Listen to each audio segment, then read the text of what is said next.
Hello friends, myself Dr. Nandakumar Raubole from College of Engineering Ambazogai is going to deal with numerical methods in mechanical engineering. This is our 20th lecture. In previous lecture we have discussed, we have solved some of the numericals to find a numerical differentiation.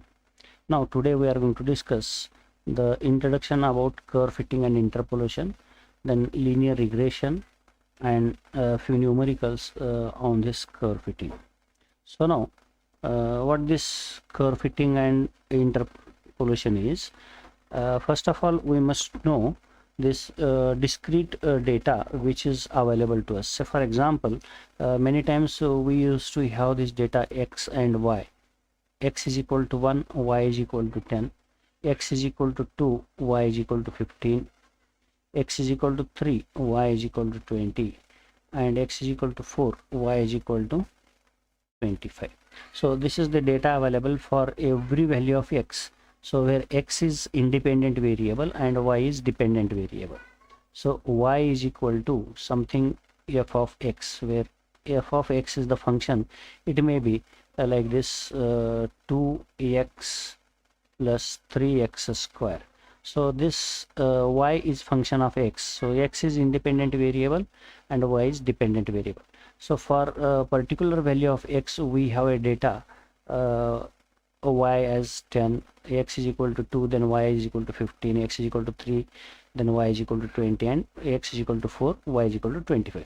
It may be say for example x means the time of a day, x is time of a day, and y is temperature, say temperature on a particular day. So at 1 o'clock in the afternoon temperature is 10 degrees Celsius, at 2 o'clock temperature is 15 degrees Celsius, at 3 o'clock temperature is 20 degrees Celsius, and at 4 o'clock temperature is 25 degrees Celsius. So this set of information which we have is known as a discrete data.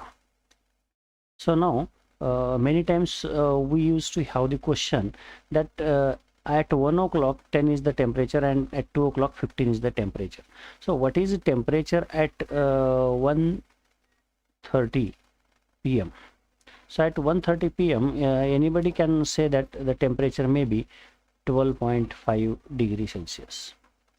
So at 1 hour 30 minutes temperature may be 12.5 degrees Celsius. So somebody may ask you what is the temperature at 2:30, then you may say answer as 17.5 degrees Celsius. And if somebody asks you the temperature at 3:30, then you may say it as 22.5 degrees Celsius. So the data which was available to us is at 1 o'clock, 2 o'clock, 3 o'clock, and at 4 o'clock, even though we have obtained some data at the interval between 1 and 2. So this is called as a interpolation. This is called as a interpolation. So what is this curve fitting then? So if we plot this data on graph,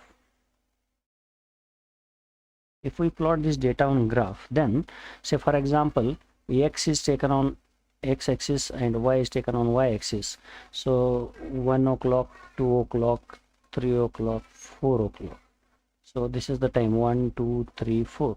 And we have here temperature 10 degrees Celsius, 15 degrees Celsius, then 20 degrees Celsius, and 25 degrees Celsius. So at 1, 10 degrees Celsius, at 2, 15 degrees Celsius, at 3, 20 degrees Celsius, and at 4, 25 degrees Celsius.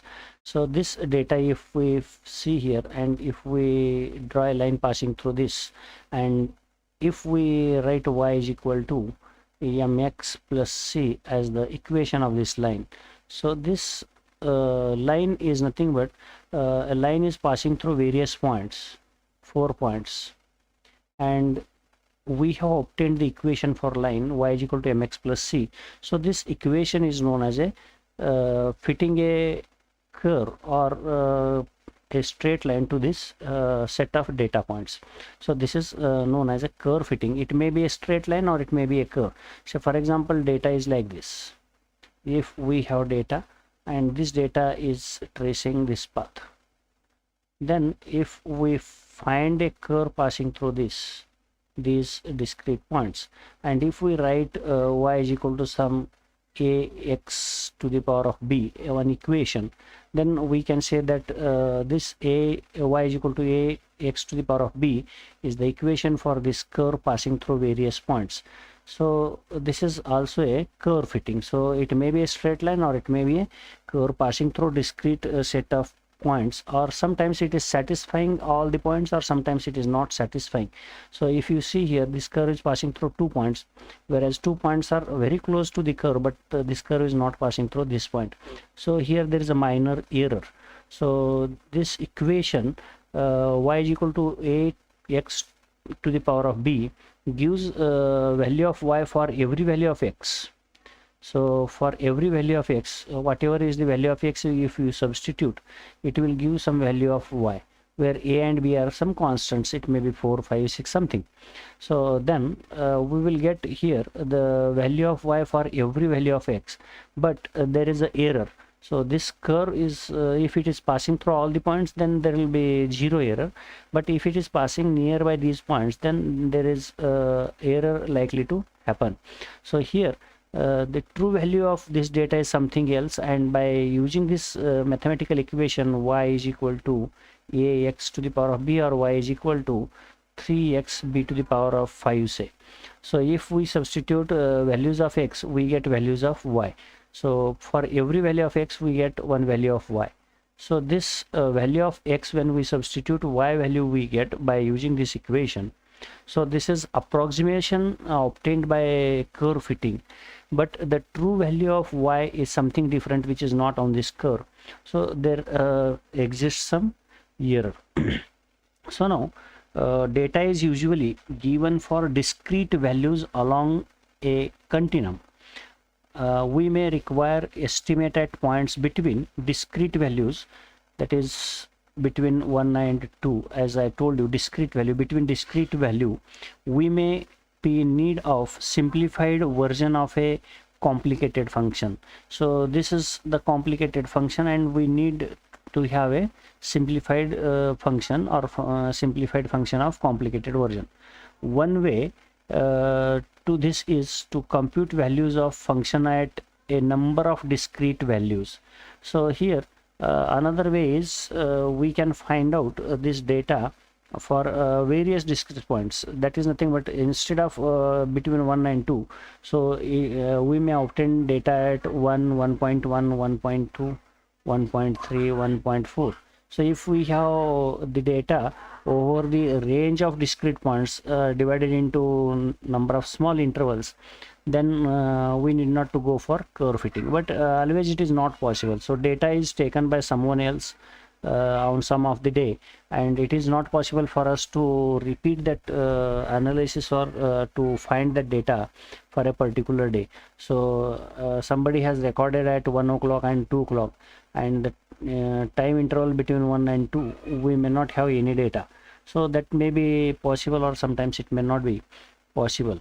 Then a simpler function may be derived to fill these values. So both these applications are known as curve fitting. So this is known as a curve fitting. Then there are general approaches for curve fitting that are distinguished from each other on the basis of amount of error associated with it. So here as I told you, the error is going to associate, and there are different methods, and these methods are distinguished based on error. So in which method error is larger, and in which method error is lesser. So first, where the data exhibits the significant degree of error, so large error, then the strategy is to derive single curve that represents a general trend. So here we have a data, and we have obtained a curve passing through this data. So general trend is to find out a curve passing through these discrete points, because any individual data point may be incorrect. Rather, the curve is designed to follow the pattern of points. So here this curve is designed to follow the pattern of points. That is nothing but, so here this is the pattern, we call this as a pattern. So this is one pattern. Then curve may pass like this. So it may pass through all the points or may not pass. So if we have data like this, say, So this is the data, say. Then we may pass a straight line passing through all these points. So here this straight line is not touching to any of the point, but it is following this trend. This is called as data curve may pass through the pattern, or it may pass through the points without touching to the points, but it may follow the pattern. So in this case, points are here, say. So this curve is passing through these set of points, and it is trying to satisfy almost all points. So this approach is called as least square regression. This is called as a least square regression, which is called as a least square regression. Then the second approach, when the data is known to be very precise. So if data is known very precisely, and the basic approach is to fit a curve or series of curves that passes directly through each of the points, such data usually originates the form of table. So say for example, we have, just as I told you, so at a particular time, 1 o'clock, some temperature is 10, at 2 o'clock temperature is 15, and at 3 o'clock temperature is 20, and at 4 o'clock temperature is 25. So such data is there. So if we have this data or similar data, and if we obtain these points on the graph like this, say we have points like this, 1 2 3 4 5, then we may pass a curve passing through these points like this. So this is the second approach, where the values are given and a curve is passed through these points. So series of curves that pass directly through such points, such data usually originates from the table. So example is, say, density of water as a function of temperature. So as we increase the temperature, density of water is going to get reduced. So that is one of the example. Now here least square regression, just as we have seen, in case of least square regression, so we may have a data like this. So if we have data, then we may pass a straight line, or we may pass this curve through these points. So this is known as a least square regression. Then moving to the linear regression. Linear regression, the simplest example of least square approximation is fitting a straight line to set the paired observations. As we have seen least square approximation, where data is given, data is known, and if this data is plotted on this graph, say points are shown here, and a line is passed through these points. So x and y we have. Then for every value of x, so x1 value we have y1 value, x2 we have y2 value. So for every x and y we have x1, x2, y1, y2 values.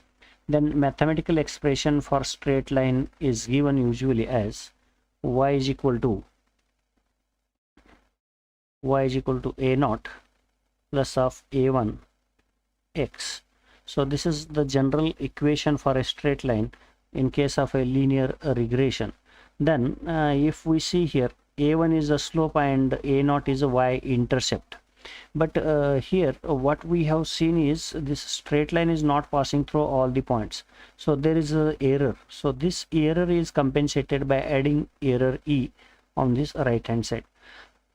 So where we can say a naught and a1 are the coefficient and are coefficient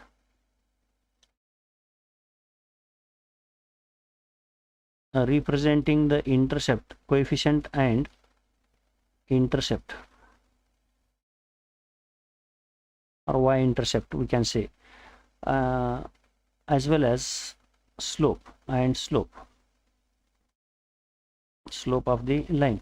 So a0 is the intercept and a1 is the slope, and e is the error between model and observation, where e is the error between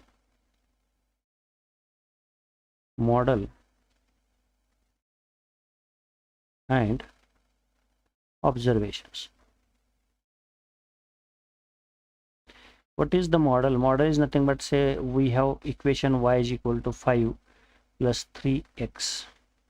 So for every value of x we will get one value of y. So if this value of x satisfies the value of y, then error is 0.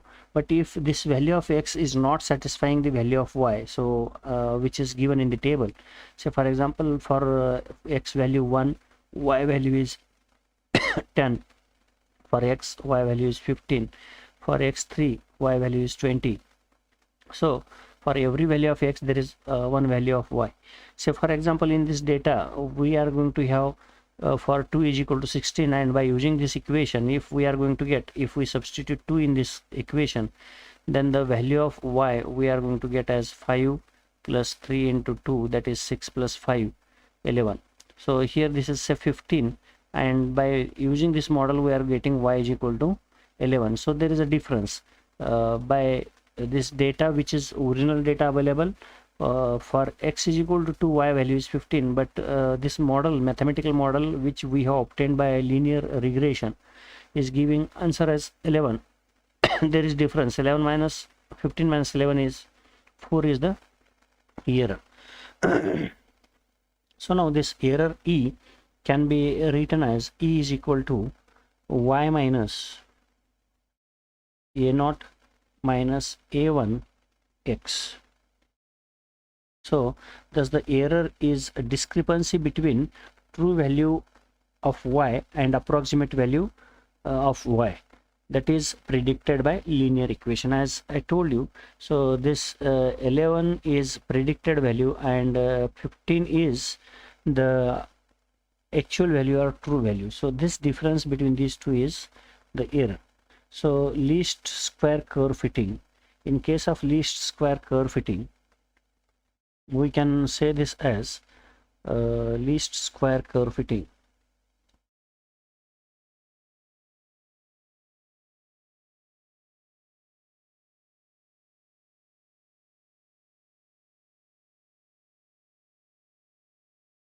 So we write SR is equal to, say, summation of least square, summation of E square from I is equal to 1 to n, and E we know that is summation of yi minus of a0 minus of a1 xi whole square. Say this is equation number 1. Now to determine values of a0 and a1, equation 1 is partially differentiated. So to determine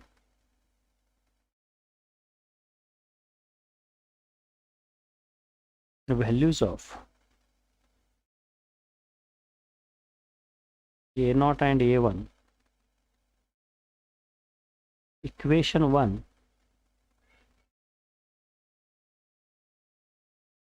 is partially differentiated.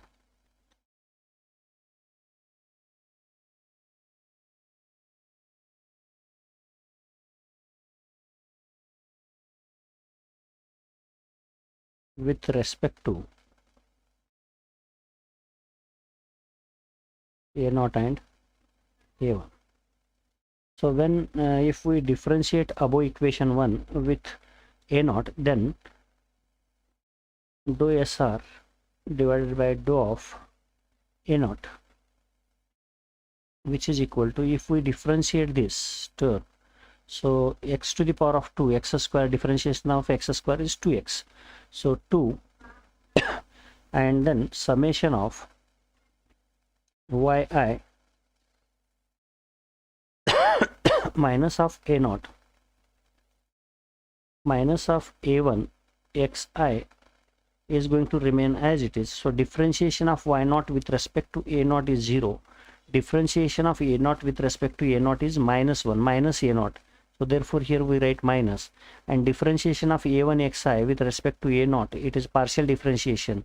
So differentiation of a1 xi, if we treat this as constant, differentiation is going to be 0. So we get this as equation number 2, say. Then again we differentiate this equation number 1 with respect to a1. Then dou of sr divided by dou of a1.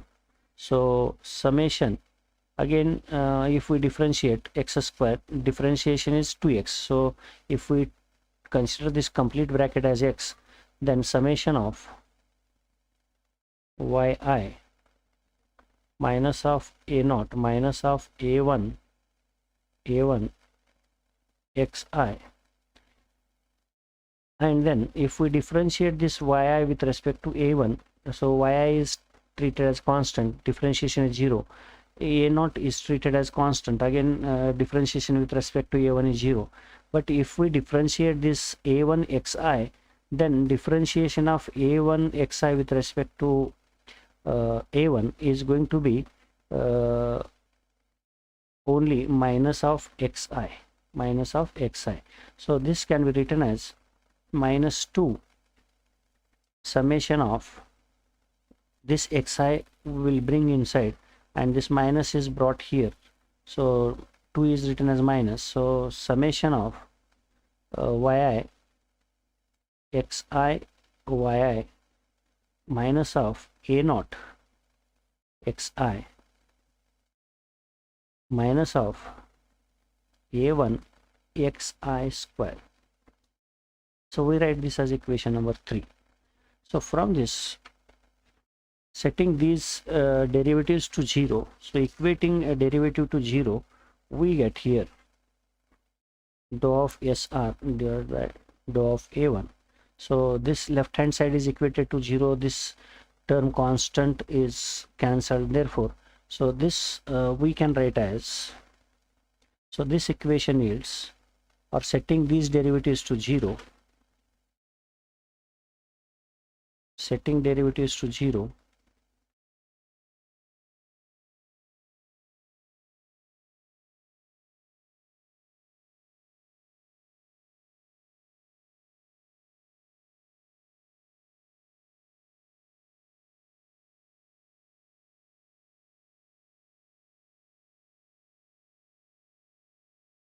derivatives to 0. So we get first equation as 0 is equal to summation of yi minus of summation of a0 minus of summation of a1 xi. So we call this as first equation. Equation number 1 yields to that. So summation of yi minus of summation of a0 minus of summation a1 xi, we can write this. So here, and then from second equation we can write as 0 is equal to summation of xi yi minus of summation a0 xi minus of summation a1 xi square. So for I is equal to 1 to n, 1 to n, we can write summation of a0 as n times n. So I value is 1 to n. So how many times a0 is added? It is added n times, like this, a0 plus a0 plus a0 and so on. A0 how many times? N times. So this is written as n a0. So therefore this equation number say 3 and equation number 4 we have obtained. So equation number 3 can be written as, that is 0. So this y term is kept as it is, and these two negative terms are transferred on the other side. then this can be written as summation of yi is equal to summation of a naught plus of summation of a1 xi. So this can be written as summation of yi is equal to summation of a naught. So summation of a naught, in the sense this is nothing but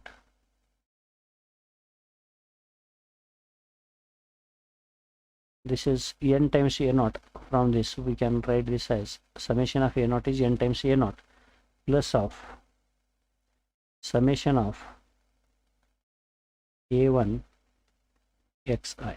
So this we write as equation number 5, say. Then equation fourth can be written as so this term is kept as it is, so these two negative terms are transferred on the other side. Then we can write this as summation of xi yi is equal to summation of a naught xi plus summation of a1 xi square. This is equation number 6. So these are called the normal equations and they are solved simultaneously. So these two equations are normal equations or linear simultaneous equations, and they are solved simultaneously. And when we solve these two equations simultaneously, then we get the values of constant a1 and a0 from these equations. So here a1 can be written as n summation of xi yi minus of summation of xi into summation of yi divided by n square summation of xi square minus of summation of xi whole square. So this result can be used for in conjunction with equation number say this is equation number we call as 5. So we write here, so this result can be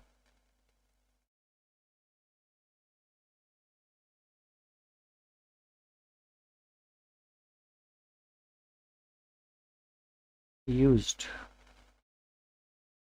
in conjunction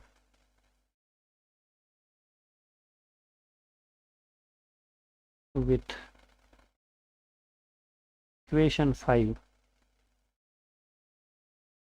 and we get the constant a naught as equal to y bar minus of a1 x bar, where y bar and x bar are the mean of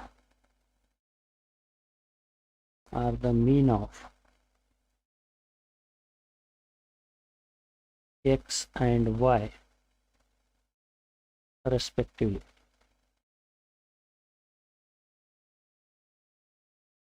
Now we will have one numerical to simplify this linear regression.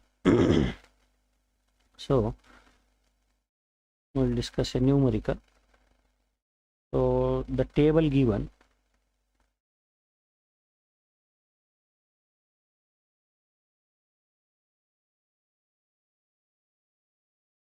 the temperatures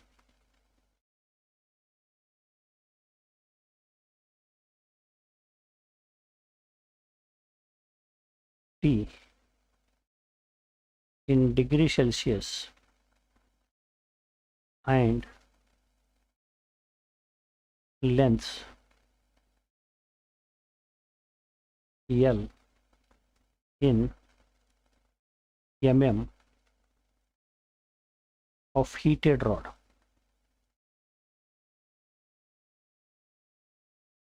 So what is this data? When a rod is heated, as the temperature increases, length of a rod also increases, and that is given by if length L is equal to a naught plus of a1 into t. Find the best values of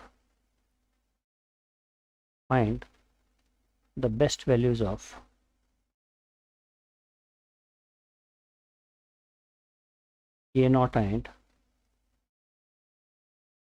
a1. So now say here we have temperature T is independent variable, so T in degree Celsius, whereas L in mm.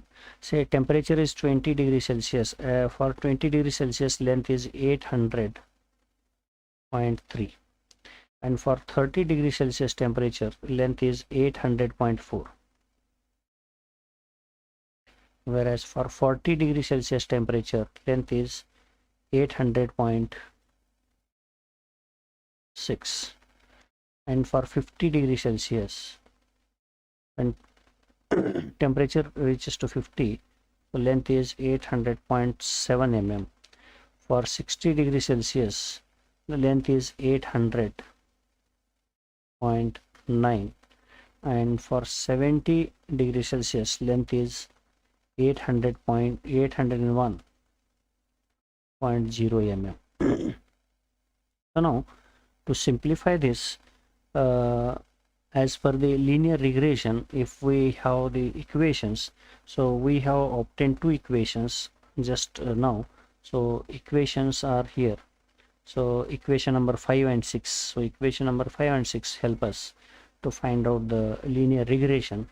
So therefore we write this first equation as summation of yi is equal to n times a naught plus of summation of a1 xi. So this is equation 1 equation, and second equation we want is summation of yi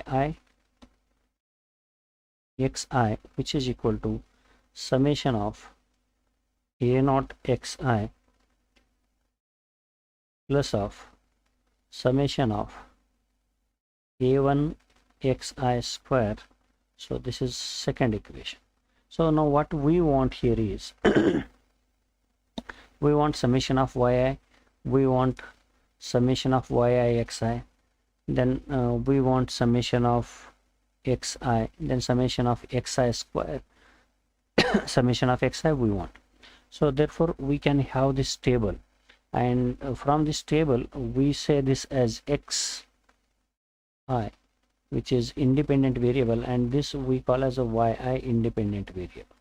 So from this we can form this table, and from this table we can find this constant a naught and a1. So we'll form a table. In this table we'll have again temperature T, that is nothing but we call as it as xi, which is independent variable, and then L, that we call as a yi. So in this problem it is given as T and L. So xi, where temperature is independent variable and L is dependent variable. As the temperature is increased, length will increase. With the decrease in temperature, length will decrease. So this temperature is independent, whereas length is dependent. Then we find out xi square, then xi yi. So for 20 degrees Celsius yi is 800.3. so xi square means 20 square, 20 square is 400, whereas xi 20 into 800, 20.3 into 800, so this works out as 16006. Then we have second data as 30, and yi is, or length is 800.4. So xi square, 30 square is 900. So 30 square of xi means this one. So 30 square is 900.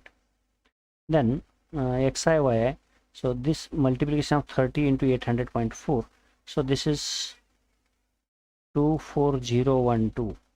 Then 40, data is 40. For 40, length is 800.6 and x square is 1600. 40 square is 1600 and xi yi is 32024.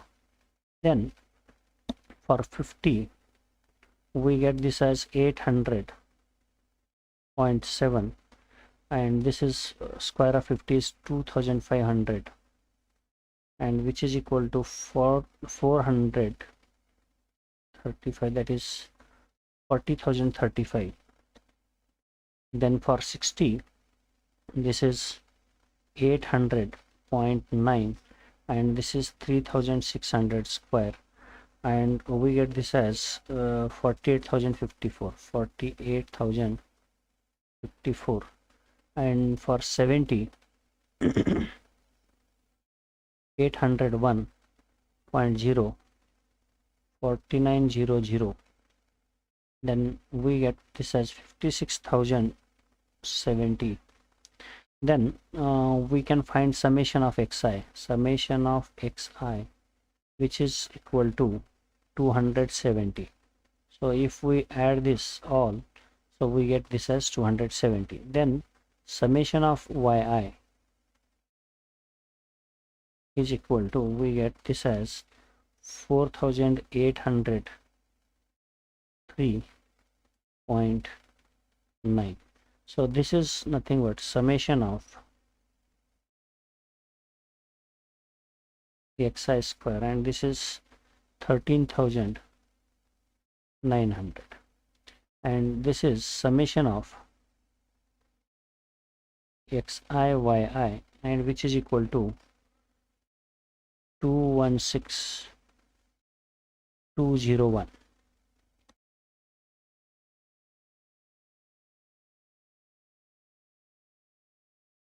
So now we have seen two equations. So first equation was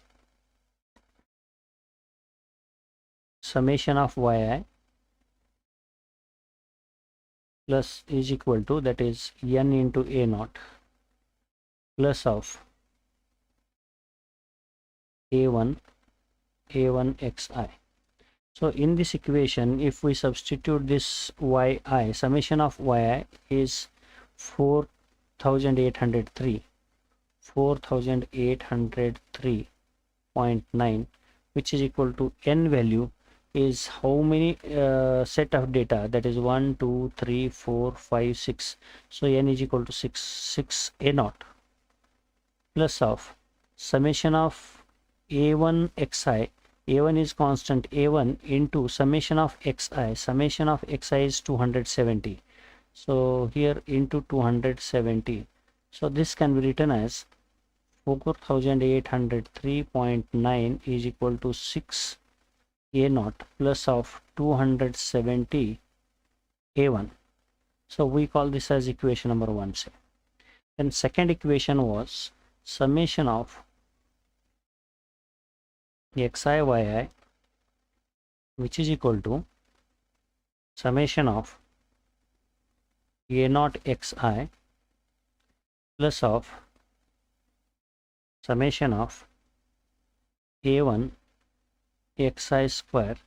So summation of xi yi is here.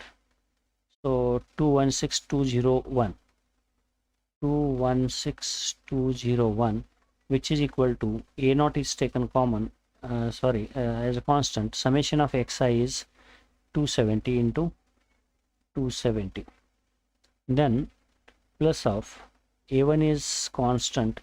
Summation of xi square is 13,900. 13,000 into 13,900. So this can be written as 216201, which is equal to 270 a naught plus of 13,900 into a1. So this is equation number 2.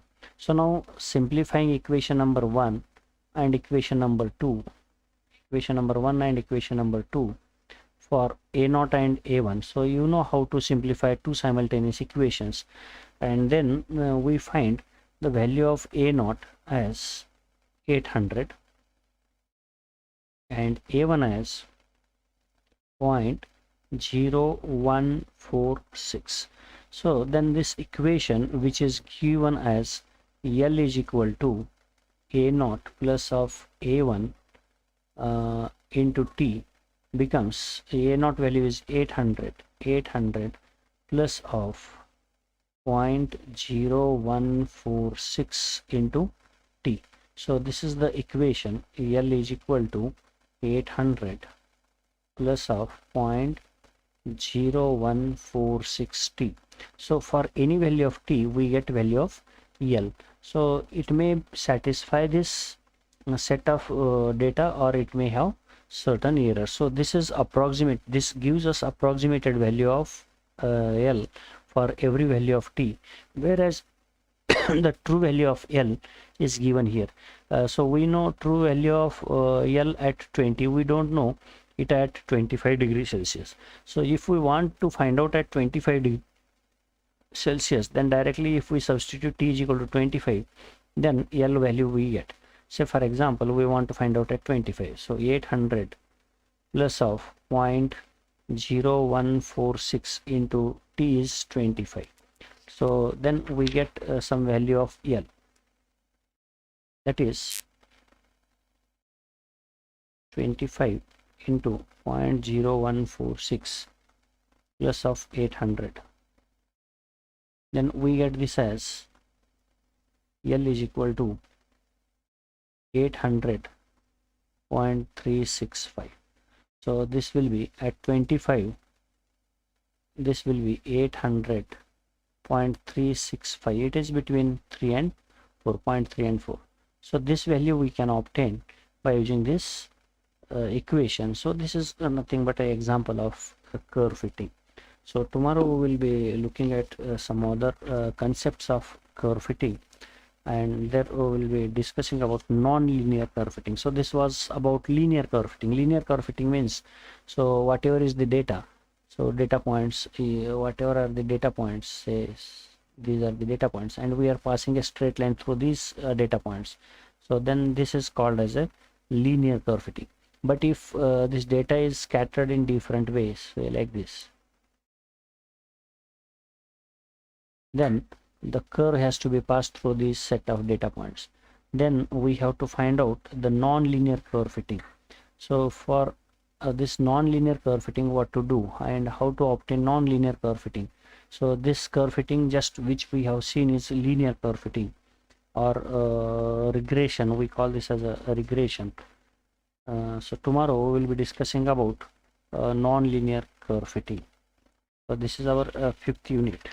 So shortly we will be coming to the end of 5th unit, and 6th unit is on programming, that we will be discussing if time permits. Okay, so we stop here.